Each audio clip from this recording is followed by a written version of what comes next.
A young model brutally shot and killed while waiting for an Uber to her Oh, hell. daughter's birthday party. Now, her massive social media presence and the adult content she created are coming into question. Could she have had a The what? stalker, or was this just a random attack? The killer or killers are still on the loose. So, what are investigators doing to track them down? We'll hear Oh, from Lord. retired Commander Will Skelar for his take on this case. I'm Sierra Gillespie, and this is Law and Crime Network. Today, we're taking a closer look at the case of 29-year-old Juliana Castillo Sanchez. She was an Instagram model with thousands of followers and created adult content for a site called Family, similar to OnlyFans. Oh, hell. Oh, Amber, thank you for the super chat. Thank you. You that dude. Hashtag Pat the Great. Pat the Great for POTUS. Man. Who knows? Maybe one day I'll run for president. On top of that, You guys vote for me. Juliana had two children, a son and a daughter, the latter of whom Thumbs up in the chat. Can I count on you? she was celebrating her birthday on Saturday, September 28th. Juliana was in the San Jose province of Costa Rica on the way to her daughter's birthday party. Oh, hell. As she was waiting for an Uber, Juliana Sarah, reportedly thank you. started arguing with some men outside. At some point during all this, gunshots rang out, at least one hitting Juliana. Now, according Dear to God. reports, the two men were on a motorcycle, and after the drove off. As of right now, they haven't been arrested, Oh, hell. charged, Sarah, thanks for subscribing. Very sweet. Thank you. or even publicly identified. Officials are now searching for these men as Wanted meatball in the house. Good to see you, the man. investigation continues. Meanwhile, it's still unclear what exactly Juliana's cause of death was or where she was shot. Officials say she was pronounced dead on the scene, but it's still unclear what led up to her shooting. Oh, hell. Y'all, by the way, follow John right there, Haunted Meatball. Boom. Give him a follow. That's a good dude right there. That's a good dude right there. Including what this apparent argument was about, or what any sort of motive could be. Some family members have wondered whether Juliana was the victim of a because some of her personal belongings were missing from the scene. There's also Oh, hell. a possible theory that Juliana's public persona could be a motive of sorts, that the suspect potentially found her online and may have even left a trail of evidence on social media. That's just a Oh, my God. theory, though, because right now there are a lot of facts about the case that are unknown. To try to make sense of what we do know, we've got to bring in retired Commander Will Skelar. Immediately, it looks like it's a street robbery. It's a violent street robbery. And when you look at it at face value and basically everything that I've read, that's what it is. It's a two-man crew on a motorcycle. They're doing robberies on the street. Damn. I looked into other robberies, and there have been. Oh, damn. Thanks, y'all. We hit that real quick. Thank you. With motorcycle crews. There was one in September 1st, not far away, where they did a home invasion. Two guys on a motorcycle, bound, pistol whipped the residents, robbed them, took off on the motorcycle. So when Dear Lord. I started doing the research on this, I was like, well, how common is this street robbery situation in Costa Rica? And it turns out in the last few years, they've been increasing, along with their homicide rate. Do you think it's possible that these street robbing situations, as you're referring to them, are they crimes of opportunity? Absolutely crimes of opportunity. They're tooling around. You look at it, a motorcycle is a perfect way to get around tight streets, really easy to escape. They can go places cars can't go, and they can do it quickly. And all they do is just cruise around and look for the right victim. I think what's interesting in this case, though, is that obviously being robbed or mugged is terrifying. The fact that you're dealing with that, you're losing your belongings, you're maybe being brutalized in some way. But that's a huge cry from jumping from just stealing your purse to so that's true. What would make that escalation? Resistance by the victim, unfortunately. And, it goes against our human nature to just allow people to do things to us, most of us anyway. Right. Kimberly, thank you for the super sticker. Very sweet. Thank you. And it looks like in this case, this poor girl fought back and we see it all the time. I mean, we talk to victims all the time in robberies, and the offender will say, don't make this.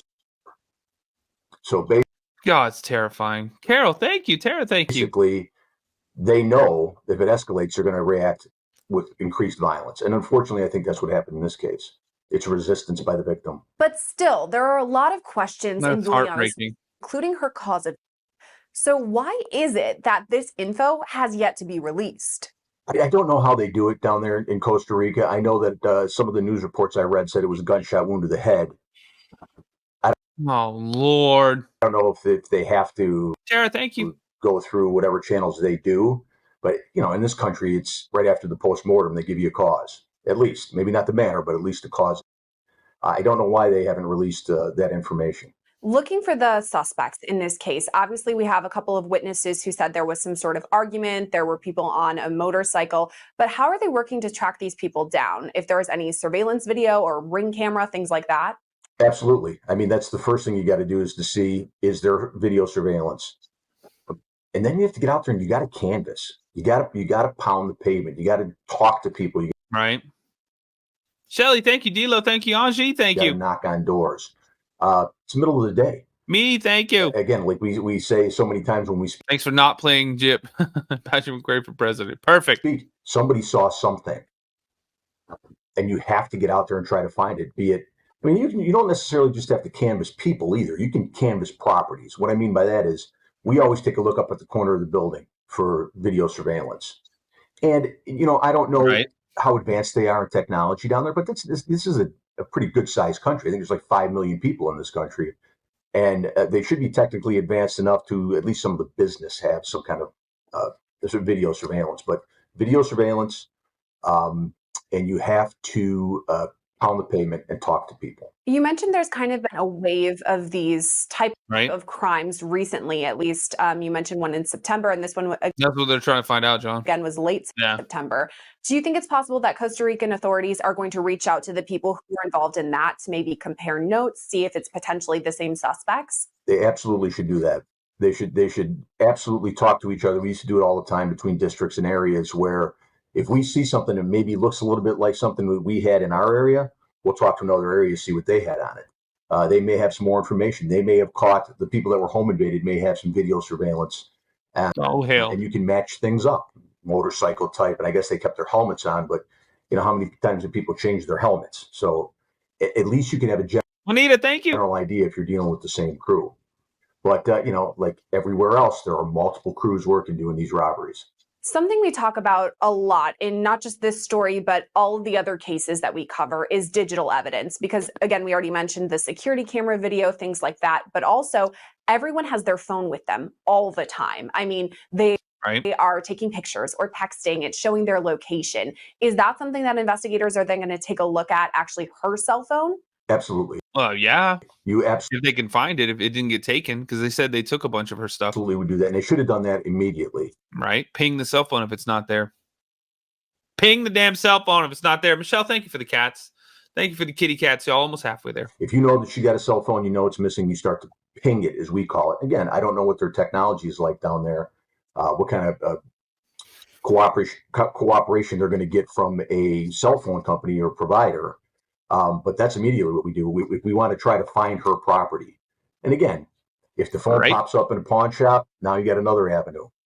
If it pops up, somebody gets arrested, they have the phone. You have that other avenue, and you have to start. You have to start there because, like you said, people are attached to their phone. Nobody goes anywhere without their phone. Right. Matter of fact, she summoned the Uber on her phone. We would assume. So there's a record there. So that you can't do that with smoke signals. Myrna, good to see you. Long time no see. Phone's active up to the point where she gets killed, where the robbery, and I say robbery happens and the murder eventually takes place. Ugh. She's active on her phone. So the phone's huge. That's a really good point. We're also talking about this case today because she was a public figure in Costa Rica. Like I mentioned, she had thousands of Instagram followers and she created content for, again, a site similar to OnlyFans. So do you think that's possible? Michelle, thank you. Be involved in any way? The fact that she had a lot of eyes on her, people maybe could have tracked where she was going? I think that's possible. But in this case, if you're tracking where someone's going, you really want to hit them in the middle of the day, broad daylight, people around. If you're going to be stalking someone and trying to commit a crime or a robbery against them, you're going to probably wait till they're not in the wide open like that. It's possible. I think it was a random street robbery, unfortunately. That's what's interesting Damn. you keep bringing up the broad daylight because whenever we think about these crimes, oftentimes it's at night because obviously it's darker, it's harder to see and identify who these suspects are. But this again happened in broad daylight, which is pretty gutsy, I guess, that they were doing it. Why do you think that would have happened, that they would have not waited until nighttime and just done it right when the sun's up? Crime of opportunity. She's standing on the corner. She's obviously waiting Damn. for something. And, you know, like you said, she had some following. She had some fame. So she may have had outward displays of wealth, you know, like jewelry or a fancy purse or Oh, hell. Gaddis, thanks for the heart. something like that. Meredith, thanks for the rose. And these predators, And the bracelet? they look for stuff like that, and then they'll go right after that person, regardless of the time of day. You know, depending on what their motive is. Their motive is obviously, you know, financial gain, but for what? For drugs or something like that, where you really have to score some money fast. It could be any one of those things. You talked about how this is something that happens somewhat frequently, which is tough to talk about, but it does. Yeah, that's terrible. These robberies happen left and right. But is it important to note the way that they ended up her? I know that's kind of gruesome to talk about, but they shot her rather than or beating, anything like that. Does that matter at all in their MO, so to speak? Sure, because you're going to have some ballistic evidence, either from a round taken from the victim or a shell casing. If they used an automatic weapon or semi-automatic weapon, there'll be a shell casing on the scene. These are things you can use to link the people with the crime, or at least the weapon with the crime. And if you have, like, say this home invasion we spoke of earlier, if they discharge the weapon, there'd be a casing there. So now you take that casing from that scene, compare it to the other scene, and maybe you make a connection. And the reason why they used the gun, because they had one. Also, in cases, we talk a lot about DNA evidence. We know that these people had helmets on, but unclear whether they had gloves. Is it possible that Candace, thanks for joining the channel. Investigators are taking a look for any leftover DNA or fingerprints, things like that, to run through a system? Me, thanks for gifting a membership too. Very sweet of you. I guarantee you, whatever assets they have or any resources they have to test for those kind of things. And here's an important one. There's a physical struggle between the victim and the offenders. Maybe she scratches one. Maybe there's an exchange of blood. She makes one of the offenders bleed in some way or another. You'll do it. I guarantee you, and I don't want to say that, but I'm pretty sure that on post-mortem, they would have done a fingernail scrape to see if you can get DNA from under the fingernails, because that's really, really good evidence. So absolutely, they're going to use all the resources, dust for prints, try to do lifts. They're going to look for DNA. And again, in these cases, we find we have the best results. I try to mute it when it's a big moment, but you can also find the video on YouTube. Because of the physical. The original video, if you'd like. The mystery projects where you find that. Come over and subscribe. You can find it. Conflict between the two. Because usually in something like that, there is some kind of exchange, hairs, fibers, DNA between the victim and the offender. So there's a, you get a cross on that, and that's huge. You talked about the scrapings from under the fingernails because there was some sort of altercation between them, at least according to reports, that there was shouting, she was arguing with them and seemingly fighting back. Do you think that was the right route to take? Not victim shaming in any way, but if somebody's watching this and find themselves in a similar situation, what should they do? I hate to say this because I hate to let the criminals win, but you should absolutely give your stuff up. You should absolutely give your stuff. It's material, you can replace it. Now, I know we work hard for our things. We don't want to give it away, but we can always replace money. We can always replace materials, but those two children cannot replace their mom. So as much as I hate to say it, you have to give up your material things. Meanwhile, Costa Rica itself has some startling crime statistics. I can tell you this. In Costa Rica, between 2022 and 2023, there was a 38% rise in homicides. 38%. That's significant. Huge. That's not just a blip on the radar. You're also seeing increased street robberies with increased violence. Their police force is small, and they're not getting the resources that they need. The average salary for a policeman in Costa Rica is $600 a month. For a relatively rich tourist society, $600 a month. So again, we talked about these. That's crazy as hell. Resources and the things they can use to track criminals. I don't know if they have it. I mean, they're down 200 patrol cars there. You also show 31% youth unemployment rate. So these kids got to get money from somewhere. 21,000 dropped out of high school last year. So when you talk about the increase in robberies, you dig a little deeper and you start to see these root causes. And especially if you're dealing with young offenders. Young offenders really sometimes don't grasp what they're doing or the ramifications of what they do. And yes, unfortunately, Costa Rica is not the only place that's seeing that. It's everywhere, especially in this country. But does that mean everyone who travels abroad should be on high alert? Absolutely, they should be. Yeah. You should obviously, even if you're just traveling, you should be alert. You should use universal precautions wherever you are. You should, always be aware of your surroundings.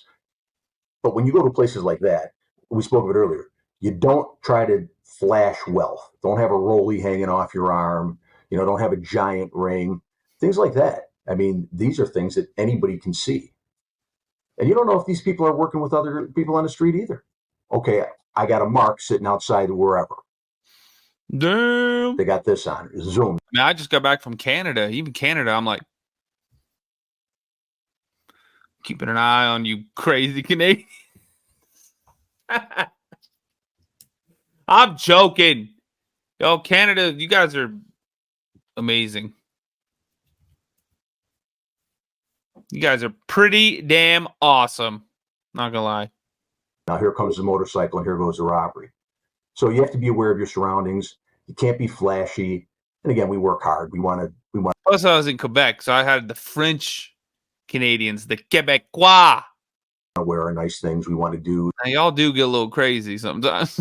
But you got to think of the. How dare you? The big picture, and that is violent crimes increasing, and not just here, everywhere. That's terrifying. Especially if you're traveling to another country, do you think it's important to reach out to the U.S. Embassy or have some sort of contact there? I know recently I went to Europe and I set up some sort of form that showed, okay, I'm going to be in France these days, Italy these days. Do you think that's smart for travelers to do? Yes, I think you should put a fingerprint out there or a footprint out there when you're traveling, especially abroad. And you go to the State Department website, and pretty much anywhere you want to go, it'll give you a threat assessment of that area. So the State Department website, and again, Costa Rica, I think, is a level 2 now, which just means increased awareness, increase your awareness. But that's all on the State Department's website. You can, anywhere you want to go, the State Department will tell you thank you. What's going on there. And you can never have too much information. You can never be too well informed because, it protects you. It gives your defenses a little bit more. I mean, you can maybe pay more attention, but absolutely, people need to know where you are, especially if you don't know where you are. What about sharing your location? Right. This is something a lot of people do now, especially on iPhones. You can share it with your family, your friends, whoever. Do you think that's an important thing to do? I think it's a great idea, especially traveling abroad. It used to be back in the old days, you could get lost for a while. You can't get lost anymore. It started with the pagers, and then it went to phones, and now it dropped your location. Is it an pagers invasion of your privacy? You can always turn it off. But when you're traveling abroad and you're alone, it's a good idea that people can find you. As of now, no arrests have been made in Juliana's case, and her murder is still under investigation.